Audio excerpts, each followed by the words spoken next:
मित्रों नमस्कार, सबैलाई प्रणाम। चलो आज हम एक नेपाली कविता सुनने जा रहे हैं। कवि है प्रतिमा पोखरेल।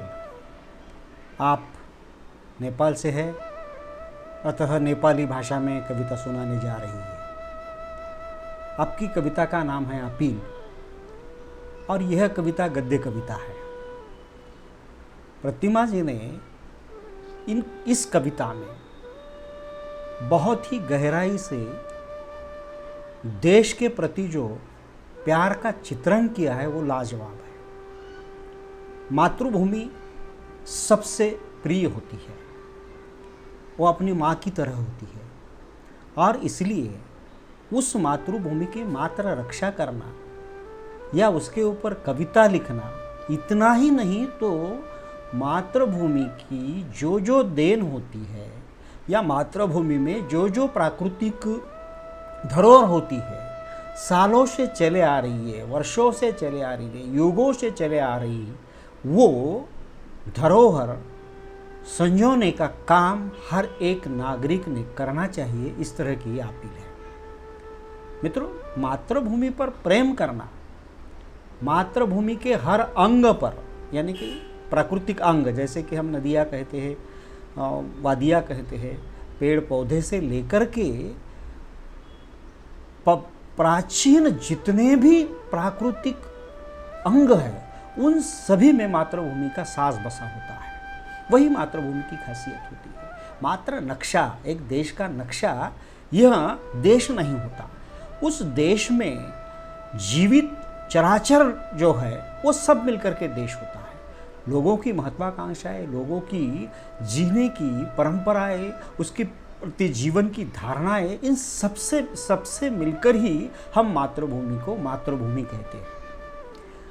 और कवि जब मातृभूमि की तरफ देखता है तो वह अपनी माँ की तरह देखता है। माँ का ममत्व उसी मातृभूमि से आता है। मित्रों, दुर्भाग्यवश मैंने कई लोग ऐसे भी देखे हैं कि जिस देश में रहते हैं उस देश की गौरवशाली परंपरा का गुणगान करते करते वह देश की परंपराओं को नष्ट करने वाले कुछ अनैतिक लोगों के साथ संबंध भी रखते हैं। तो वैसे जो कवि होते हैं वो, अब उसके ऊपर टिप्पणी करना हम छोड़ देंगे क्योंकि वो बहुत वाहियात लोग रहते हैं। लेकिन हमारी कौम में, यानी साहित्यिक कौम में ऐसे लोग जब हमें दिखाई देते हैं तो बहुत ही बुरा लगता है।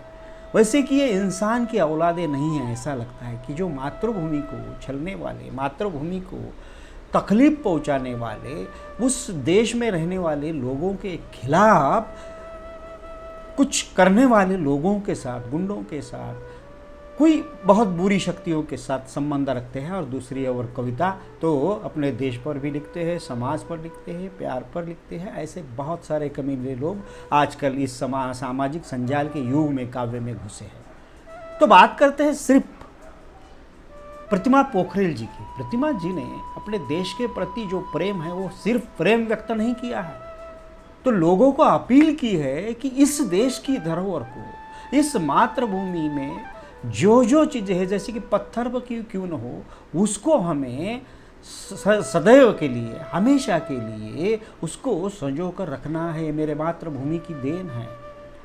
उन्होंने कहा है कि ये जो वादियाँ है, नदियाँ है, पर्वत है, पहाड़ है, इन सबको, सबसे हमें जो प्यार है, इसलिए उस सबको हमें हमेशा के लिए, सदैव के लिए सुव्यवस्थित रखना है। बाहरी लोगों की नज़र से इन सभी को बचाना है, हमारे भूप्रदेश को बचाना है।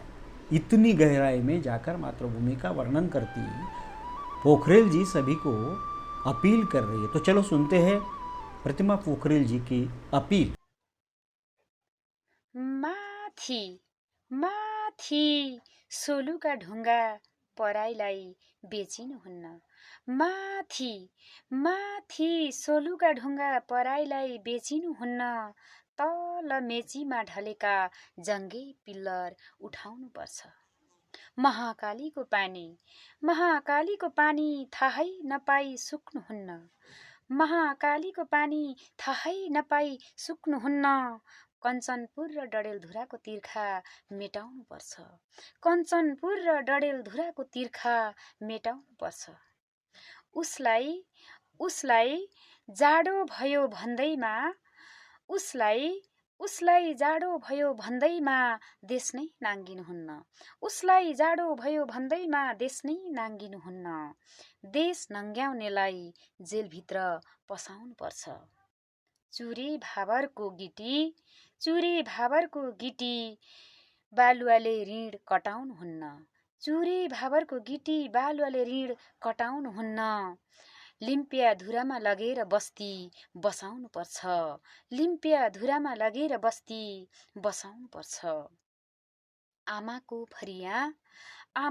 फरिया बेच्ने हस्ताक्षर गरिनुहुन्न। आमाको फरिया बेच्ने हस्ताक्षर गरिनुहुन्न। आमालाई सुन्दर वस्त्रमा सजाई हँसाउनु पर्छ। अमूल्य जडीबुटी अन्य मुलुकमा पैठरी होइन। अमूल्य जडीबुटी अन्य मुलुकमा पैठरी होइन। नेपालका रोगीहरूलाई पिलाई बचाउनु पर्छ।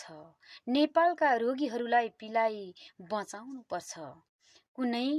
कुनै सम्झौतामा कोसीका खुसी खोसिनुहुन्न। कुनै सम्झौतामा कोसीका खुसी खोसिनुहुन्न। तराईलाई सिन्ची अनाज दाना फलाउनु पर्छ।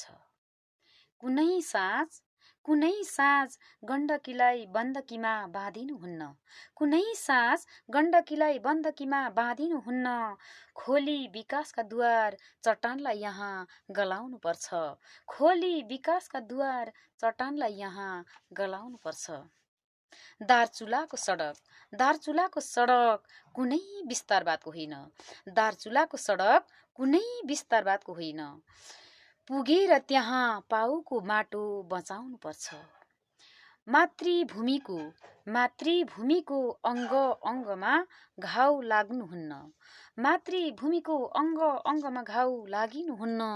उठेर सबै दुश्मनको शिरमा खुकुरी नचाउनु पर्छ। उठेर सबै दुश्मनको शिरमा खुकुरी नचाउनु पर्छ। हस्त धन्यवाद। म प्रतिमा पोखरेल। नमस्कार।